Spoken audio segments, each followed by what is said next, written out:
ખુશી આજ મારી સાથે જ ઉઠી ગઈ છે, 7 વાગ્યાની જાગે છે. ઉઠીને થોડીક વાર રમી. પહેલાં તો ચીડચીડ જ કર્યો કે નાસ્તો પાણી એનું કરાવી અને મેં ટિફિન બનાવ્યું. અત્યારે વાગ્યા છે 9:45, સીધા ટિફિન લઈને નીકળી પણ ગયા છે. એક્ઝેક્ટ 9:45 થયા છે, ત્યાં નીકળી પણ ગયા છે. ટિફિનમાં મેં બનાવ્યું હતું ભરેલા રીંગણાનું શાક અને રોટલી. હું ટિફિન પણ વાવી ગયું છું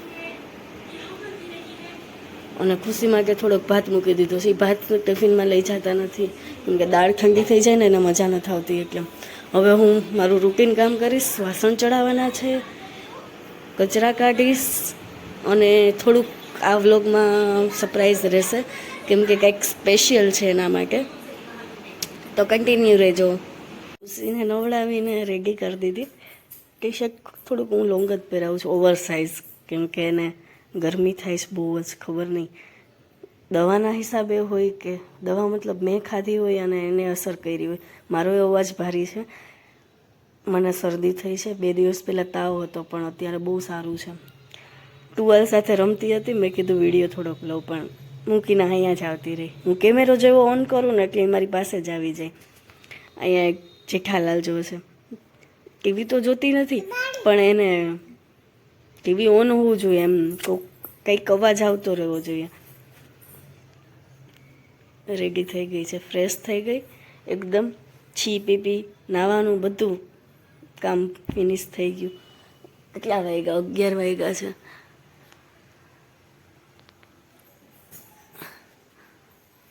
આજ થોડુંક લેટ છે, બાકી 10 વાગ્યાને ત્યાં ખુશી તૈયાર થઈ ગઈ હોય. થોડુંક મારે કામ હતું એના હિસાબે અને થોડુંક એના નાસ્તા પાણીનું ચાલુ હતું. અત્યારથી ને ત્યાં 2-3 આઈટમ એને અલગ અલગ નાસ્તામાં જોતી હોય. શીરો હોય, દૂધ હોય કે ગાંઠિયા હોય. ગાંઠિયા હું બને એટલું અવોઇડ જ કરું એને દેવાનું, કેમ કે એને પછી કંઈ ફાવતું નથી ગાંઠિયાથી. જો રિમોટથી ગમે કે દબાવી દેશે ને પછી આવશે, મમ્મા મમ્મા બોલતી તો નથી પણ ઈશારામાં એટલું સમજાવી દેશે ને, પ્રોપર સમજાવી દેશે કે કંઈક થઈ ગયું છે બેનથી. જો જો જો હા આવું છે. હવે રહ્યા છે વાસણ ગોઠવવાના. કચરા પોતા બેય થઈ ગયા અને વાસણ છે એ ગોઠવી દઈશ અને દૂધ ગરમ કરી દઈશ. શું શું જોઈએ છે? અવાજ કરું? હા ચાલો.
કેમ છો બધા? મજામાં? આઈ હોપ કે તમે બધા મજામાં હશો. સવારથી હું બ્લોગ બનાવતી હતી પણ તમને કેમ છો કહેવાનું તો ભૂલી જ ગઈ હતી. તો મેં કીધું મારો અવાજ પણ ખરાબ છે પણ આ કંઈક ખાસ મુમેન્ટ છે તો મેં કીધું તમારી સાથે પણ શેર કરું અને મારી પણ કંઈક મેમરી બનશે. એના માટે થઈને મેં હવે બ્લોગનું સ્ટાર્ટિંગ આજથી જ કરી દીધું. 2 દિવસથી સતત તાવ જ હતો એટલે બ્લોગિંગ થતું નહોતું. વિચાર તો અઠવાડિયાથી હતો આજ કરીશ, કાલ કરીશ. ઇન્ટ્રોડક્શન વિડીયો બનાવવો હતો પહેલો, પછી મારે આ વિડીયો બનાવવો હતો પણ ઇન્ટ્રોડક્શન વિડીયોનો ટાઈમ જ ન મળ્યો. એટલે વિચાર્યું થોડુંક સારું છે ને તો આ વિડીયો હું પોસ્ટ થશે તો કરીશ, પણ બનાવી તો લઉં તો સેવ તો રહેશે અને મેમરી લાઈફ ટાઈમ માટે મારી પાસે રહેશે. એટલે હું ને ખુશી જાય છે માર્કેટમાં. અત્યારે થોડું ઘણું એડજસ્ટ કરવું પડશે કેમ કે મને ખબર નથી બ્લોગ કેવી રીતે બને છે, પણ તોય ટ્રાય કરીશ મારું બેસ્ટ આપવાની. રસ્તામાં હું બ્લોગ નહીં બનાવી શકું કેમ કે ખુશીને મેનેજ કરવીને બહુ અઘરી થઈ જાય. વસ્તુ લેવી અને ખુશીને સાથે રાખવી એટલે બહુ અઘરું થઈ જાય. તો મેં કીધું અહીંથી જ શરૂઆત કરી દો. ખુશી રેડી થઈ ગઈ છે, ચાલો તમને બતાવું. ખુશી ખુશી હાય હેલો કરો. હેલો. ખુશીની સાયકલમાં જવાનો પ્લાન છે અત્યારે, તો પછી જોઈએ વસ્તુ કેટલીક છે એ પ્રમાણે. તમારા માટે પણ આમ તો સરપ્રાઈઝ જ છે, કેમ કે મેં સવારમાંથી સસ્પેન્સ જ રાખ્યું હતું. કે વાત એવી છે કે સિદ્ધાર્થનો કાલે બર્થડે છે, તો હું એવું વિચારું છું કે આજે જ રાતે 12 વાગે સેલિબ્રેટ કરી દઉં, કેમ કે કાલ તો એને જોબ હશે અને પછી આવશે, થાયકો હશે, બહાર જવાનું પ્લાન કરશે કે કોઈ એને વિશ કરવા માટે આવશે. તો કાલનું તો કંઈ શેડ્યુલ મને ખબર નથી, એટલે હું વિચારું છું આજે જ 12 વાગે બને તો સેલિબ્રેટ કરી નાખીએ, જે નાનું અમથું જે કંઈ પણ થાય. એટલે થોડીક વસ્તુ લેવા જાઉં છું ડેકોરેશનની, થોડીક કેકનું બુકિંગ થાય તો બુકિંગ કરાવી દઉં, અને બુકિંગ ના હોય અને રેડી જ હોય તો એ સાથે લઈને આવીશ, એના માટે જાઉં છું. ચાલો તો સાથે જઈએ. એટલો સખત તડકો છે ને કે આવીને સીધી પછી ગોળા આગળ આવીને ઊભી રહી ગઈ. ભૂવા જોઈએ છે, ભૂવા ભૂવા. આલે ખુશી પેલા કે થેન્ક યુ મમ્મા. મમ્માને થેન્ક યુ કે. ઓય ખુશી આમ જો સામું, પેલા મમ્માને થેન્ક યુ કે. તો ખુશી કેમ થેન્ક યુ કે. ખુશી તો લાવો પેલા થેન્ક યુ કે. હા એ ખવડાવું, પેલા થેન્ક યુ કે તો આપું. મૂડમાં હોય તો કે, બાકી ન કે. કેમ કહેવાય થેન્ક યુ. ખુશી થેન્ક યુ કે તો આપું. થેન્ક યુ કે. થેન્ક યુ મમ્મા. હા એ કાઢી દઉં, પેલા તું કે થેન્ક યુ. આ લોકોનું એવું હોય કે ને તમે જ્યારે કરાવો ને ત્યારે કરશે, પણ કેમેરો ઓન હશે ને ત્યારે તો ખાસ નહીં કરે. હા એ કર દો. આલે હવે બોલ થેન્ક યુ મમ્મા. ખુશી થેન્ક યુ મમ્મા. અરે વાહ, મારા કરતાં ખુશીનું કામ એક નંબર. ટાઈમે જ્યાં વસ્તુ જ્યાં મૂકવાની હોય ને મુકાઈ દે જાવી જોઈએ. બાકી તો ખુશીબેનને મજા ન આવે. આવીને સીધા ચપ્પલ કઢાવ્યા, અને એને ખબર છે કે અમે આ કબાટમાં મૂકીએ, એટલે લઈને સીધી અહીંયા.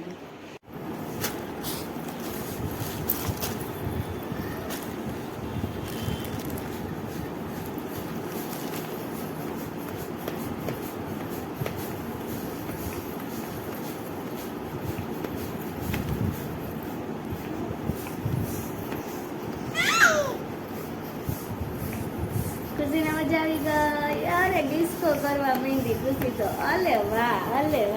ટીવી ચાલુ કરો, આપણે ગીત વગાડીએ. હાલ ખુશીને ડાન્સ કરવો તો બહુ જ ગમે. કા ખુશી?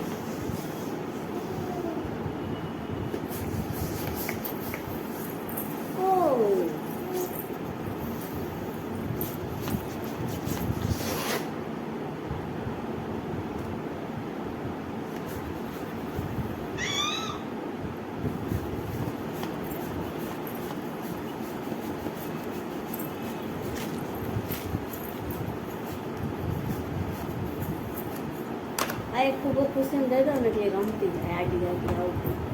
કા સાચી વાત ને? આ સાચી વાત ને? વાગ્યા છે 6:30. 8:30 નહીં, બસ 8:15 સીધા થાવે ત્યાં સુધીમાં રેડી કરવાનું છે. જોઈએ એટલે 6:30 5 મિનિટની વાર છે. એટલી વારમાં રેડી થઈ. ખુશીને મજા આવી ગઈ બલૂન સાથે.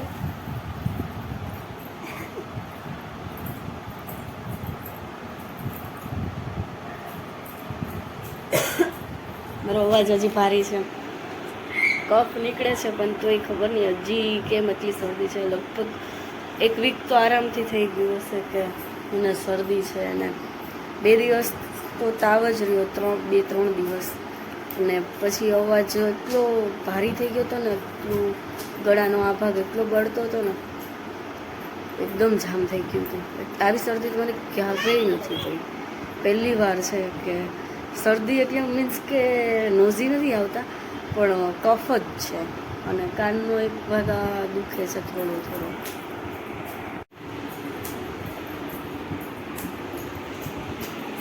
ખુશીને કોઈ બોલાવાવાળું ન હોય ને તો એકલી એની મસ્તીમાં રમતી હોય ને કે એને જોઈને મજા આવી જાય.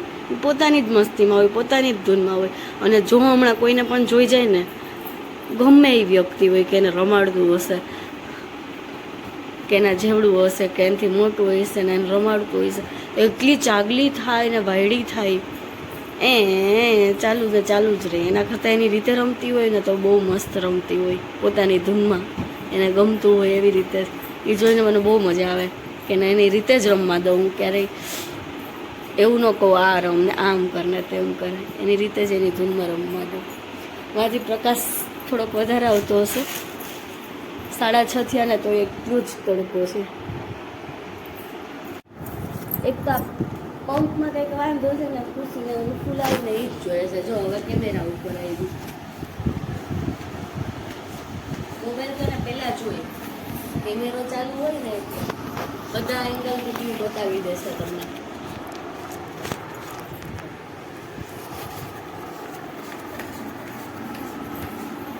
વિડીયોગ્રાફી કરવાનો ભારી શોખ છે કા? હા તા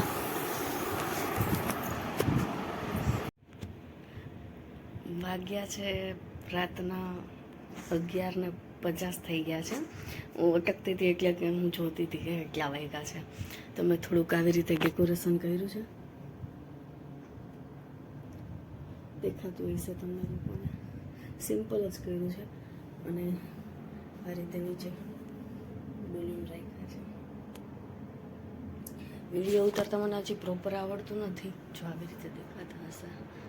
હું વધારે ફૂલાવતી હતી ને મને પંપથી હાથ દુખવા માંડ્યો. એટલા રબર ટાઈટ હશે કે ખબર નહીં, બહુ જ મોટા હતા બલૂન એટલે. અને આ નાની એવી કેક, એ થોડુંક મને સિમ્પલ લાગતું. હજી મારે હેપી બર્થડે વાળું ટેગ લેવું હતું, ડબલ ટેપ લેવી હતી, એ બધું ત્યાં અવેલેબલ નહોતું. અને ત્યાં કન્સ્ટ્રક્શનનું કંઈક કામ હાલતું હતું ને, તો હું ખુશીને લઈને ગઈ હતી સાયકલમાં. તો મને એટલી ગભરાટ થતી હતી ને, ગભરામણ થવા માંડી કે હું જલ્દીથી ઘરે વહી જાઉં. કેમ કે સાયકલ હતી, ખુશીને હેન્ડલ કરવી. કેમ કે ખુશીનું કાંઈ નક્કી ન હોય, ક્યારે ઊભી થઈ જાય, ક્યારે સાયકલમાંથી ઉતરી જાય. અને એની સીટ બેલ્ટ છે એ એને આદત નથી કે એ પહેરી રાખે. કેમ કે હું ઘરમાં એને ચલાવતી હોય ને, પ્રેક્ટિસ માટે મેં ઘરમાં પહેલાં સ્ટાર્ટિંગ કર્યું હતું કે ઘરમાં જ હલાવું. તો ઘરમાં એ સીટ બેલ્ટ પહેરતી જ નહીં. તો મને હવે થયું કે પહેલેથી એને એવી ટેવ પાડી હોત ને તો સારું હતું. સીટ બેલ્ટમાં તો એ રહેતી જ નહોતી. સીટ બેલ્ટ નથી એટલે કે પ્લાસ્ટિકનું જે કવર થઈ જાય એ રીતનું હતું, એ ઊંચું કરીને જ બેસતી હતી. તો મેં તો ભલે બેઠી, પણ ત્યાં આગળ ગઈ ને તો ચોકડી આગળ જ એટલું ટ્રાફિક હતું. જેસીબી, ખટારા, કેટલી વસ્તુ આવતી હતી મોટી મોટી. અને હું એટલી ગભરાઈ ગઈ ને, મને એમ થયું કે હું જલ્દી જેટલી વસ્તુ મળે ને એટલી લઈને વહી જાઉં. બર્થડે તો સેલિબ્રેટ થતું થશે, પણ હું ને ખુશી સેલિબ્રેટ થઈ જશું. એટલે જલ્દીથી જેટલું મળ્યું ને એટલું લઈ અને ઘરે વહી આવ્યા. બલૂન અને કેક મેઇન ઇમ્પોર્ટન્ટ વસ્તુ હતી ને એ લઈ લીધી. તો આ ભગવાનના ફ્લાવર છે થોડા ઘણા, એનાથી હવે ટ્રાય કરીશ કે હું ડેકોરેશન કરું, જોઈએ કે કેવું થાય છે. સિમ્પલ કર્યું છે પણ પહેલી વાર છે. કાંઈ નહીં, જે ગમશે તો ગમશે, નહીંતર મારા માટે તો મેં બહુ કર્યું છે. કેમ કે ખુશીને રાખવી અને આ બલૂન ફૂલાવા બધું કરવું એ બહુ જ મોટી વાત છે મારા માટે. તો હું રેડી કરીને સિદ્ધાર્થને બોલાવવા જતી હતી. Siddharth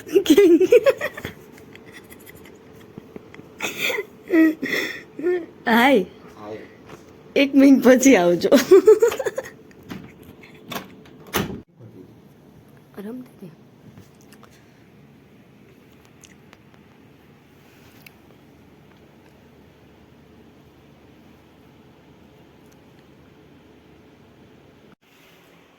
bye bye. રમતી